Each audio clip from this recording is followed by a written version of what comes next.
சுத்தியுமே media ஸ்டூடெண்ட்டுங்கிறதுனால அவங்க படத்தை வந்துட்டு இப்படிதான் அப்ரோச் பண்ணுவாங்க.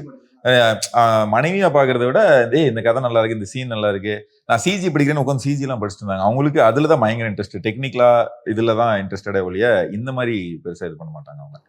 நீங்க எதிர்பார்த்ததுக்கு பதில் என்னன்னா ஆப்வியஸா பொசிட்டிவ் இருக்கும். ஆனா அது உள்ள இருக்கும். பட் ஆனா வர்க் தாண்டி இருக்கும்போது ப்ரொஃபஷனா ஓகே. வர்க் ரிலேட்டடா பேசும்போது வர்க் பத்தி மட்டும் பேசுவாங்க. பாசிட்டிவ்னஸ் அது அப்புறமா பேசுவாங்க. சண்டை வரும்போது உங்களை வந்து அந்த மணிகண்டன், இந்த ஹரிஷ் கல்யாண், ரியோ அண்ணா அப்படின்னு சொல்லும் போது அந்த வரிசையில் ஆட் பண்ணும்போது எவ்வளவு இதா இருக்குன்னா அந்த அந்த வரிசை 3வது தலைமுறை அவருக்கு எப்படி இருக்குன்னு தெரியல. எங்களுக்குலாம் ரொம்ப ஹாப்பியா இருக்கு.